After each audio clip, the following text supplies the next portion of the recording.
Welcome back to my YouTube family. तो दोस्तों आज मैं आप लोगों के लिए लेकर आई हूँ ड्रामा सीरियल वहशी की एपिसोड नंबर 10 का मज़ेदार सा रिव्यू।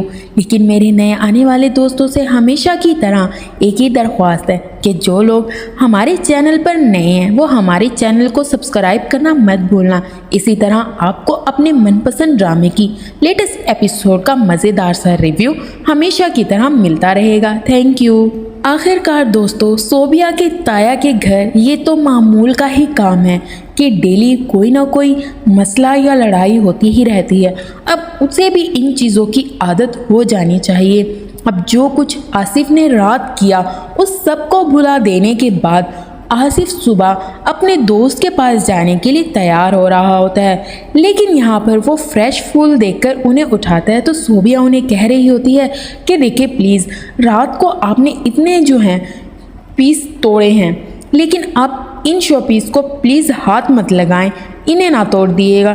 मुझे नहीं पता आपका ताया जान के साथ क्या मसला है, लेकिन मैं नहीं चाहती कि घर में इतनी बदतमीज़ी हो या बदमज़गी हो, तो आप अपना रवैया थोड़ा सही कर लें। लेकिन आसिफ तो सोबिया को अपने मुंह लगाने की कोशिश कर ही नहीं रहा होता। वो सोबिया को कह रहा होता कि तुम कौन हो मुझे समझाने वाली।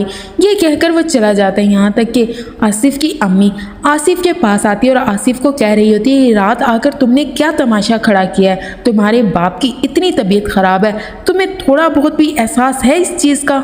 लेकिन इन लोगों में से कोई भी ये समझने की कोशिश नहीं कर रहा कि इसमें आसिफ का कोई कसूर नहीं है। उसे जो कुछ होता है वो ज़िद में करता है, क्योंकि वो हमेशा से प्यार को तरसता रहा है।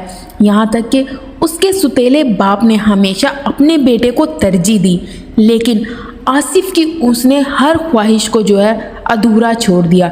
जबकि मुनीरा ने जो है मजीद के बेटे आमिर की परवरिश में कोई कसर नहीं छोड़ी, हत्ता कि उसने आसिफ को भी भुला दिया आमिर के लिए। अब आमिर क्या क्या बर्दाश्त करेगा। उसे इस चीज़ की बेहद तकलीफ़ है कि उसका अब्बू इस दुनिया में नहीं रहा, तो किसी ने भी उसके सर पर शफकत का हाथ नहीं रखा। हर कोई उसे बुरा भला कहकर एक साइड पर कर देता है और उसकी खुशियों को अपने पाँव से रोनता चला जाता है। एक ही ख्वाब था आसिफ का कि वो अपनी हायर स्टडी के लिए बाहर जाए, लेकिन मजीद ने उसका ये ख्वाब भी पूरा नहीं होने दिया, सिर्फ और सिर्फ हसद और जलन में। क्योंकि आमिर अपनी स्टडी में इतना अच्छा नहीं था, लेकिन आसिफ बहुत अच्छा बच्चा है, जिसकी वजह से वो आसिफ से हसद और जलन महसूस करता है। वो कभी भी ये नहीं चाहेगा कि मेरी बीवी का पहला बेटा यानी कि मेरा सुतेला बेटा मेरे सगे बेटे से आगे बढ़ जाए।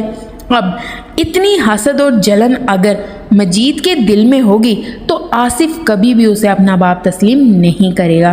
तो दूसरी तरफ सलमा सोबिया की वजह से थोड़ी परेशान होती है कि पता नहीं वो वहाँ कैसे रह रही होगी, लेकिन यहाँ पर सलमा की नंद उसे समझा रही होती है कि तुम परेशान ना हो, मजीद भाई सोबिया से बहुत प्यार करते हैं, उसको अपने हाथों पे उठा के रखेंगे और उसका बहुत ख्याल रखेंगे।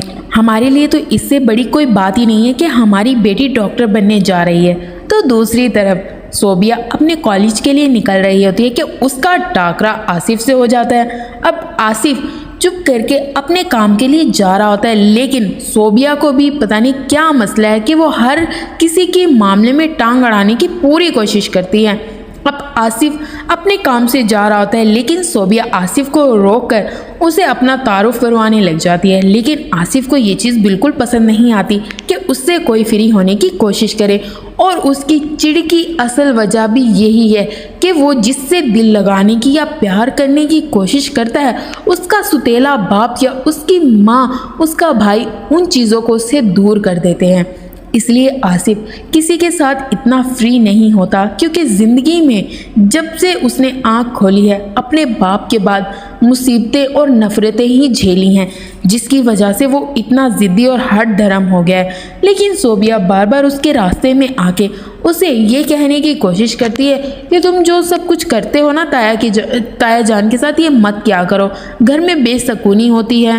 लेकिन आसिफ भी कोई कसर नहीं छोड़ता, वो भी सोबिया को 4-5 बातें सुना देता है। सोबिया बहुत गुस्से में होती है। उसकी दोस्त उससे आके पूछती है कि आखिर तुम्हें मसला क्या है, सुबह से क्यों अपना मुंह फुला के बैठी हो। जबकि सोबिया उसे बता रही होती है कि लेकिन ये सब कुछ ना मेरे ताया का बड़ा बेटा है आसिफ, उसकी वजह से होता है। अब सुबह सुबह उसने मुझे ये इल्ज़ाम दे दिया कि मैंने उसके हक पे डाका डाला है।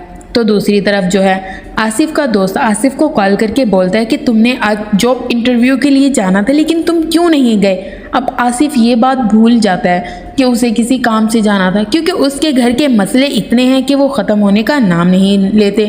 यहाँ तक कि सोबिया अपने कॉलेज से वापस आ रही होती है। जैसे ही वो आसिफ को पैदल चलता देखती है तो उसे कह रही होती है कि गाड़ी में आकर बैठ जाओ, मैं भी घर ही जा रही हूँ, तुम भी चलो। लेकिन आसिफ उसकी बात को इग्नोर करके आगे बढ़ जाता है। जब आसिफ अपने घर आता है तो उसकी अम्मी मुनीरा उसे कहती है कि बेटा यहाँ आओ, बात सुनो। लेकिन आसिफ अपनी अम्मी की कोई बात नहीं सुनता। उसे लगता है कि मेरी अम्मी का जो प्यार है वो ढोंग है, वो सचमुच मुझसे कोई प्यार नहीं करती।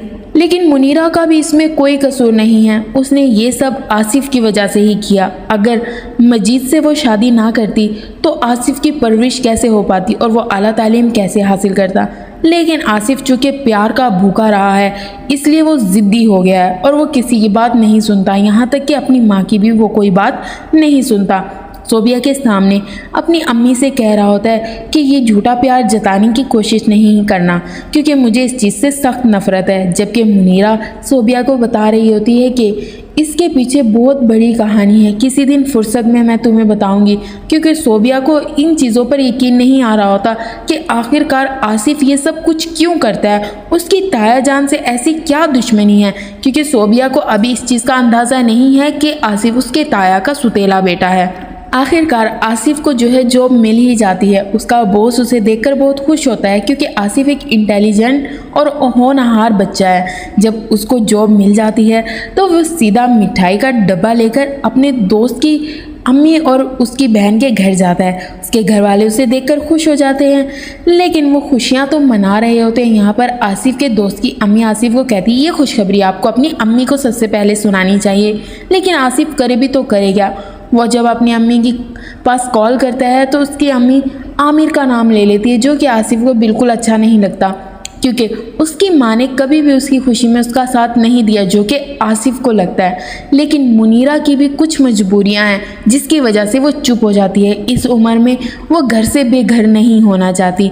तो दूसरी तरफ जो है मुनीरा सोबिया को सारी बातें बताने के लिए बैठी होती है, लेकिन उसके पास मजीद आता है और मजीद उसे कह रहा होता है कि मेरे पास अभी आमिर की कॉल आई थी, वो बहुत खुश है और उसका यूनिवर्सिटी का कल पहला दिन है। ये सुनकर सोबिया जो है वो भी खुश होती है और मुनीरा भी, कि उसका एक बेटा तो चलो भाई जाके सेटल्ड हो गया है। लेकिन आसिफ की वजह से भी मुनीरा बहुत परेशान है। आसिफ का ख्वाब था पढ़ना, लेकिन उसका सुतेला बाप उसके ख्वाब कभी पूरे नहीं होने देगा। यहाँ तक कि जब रात को आसिफ घर वापस आता है तो उसकी माँ मुनीरा उसका इंतज़ार कर रही होती है, लेकिन वो घर में आके तोड़फोड़ शुरू कर देता है मामूल की तरह। लेकिन मुनीरा उसे समझाती है आसिफ ये क्या बदतमीज़ी है, तुम अपने बाप को क्यों नहीं सोने देते। वो सारा दिन काम करके थक के आते हैं, आखिर उनके सुकून का थोड़ा ख्याल कर लो।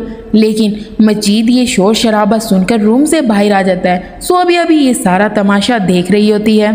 आखिरकार आसिफ कोई मौका अपने हाथ से जाने नहीं देता कि मजीद जो है मुनीरा की इंसल्ट ना करें। उसे तो मुनीरा की तरबियत पे शक होने लग जाता है कि तुमने अपने बेटे की बिल्कुल भी सही परवरिश नहीं करी।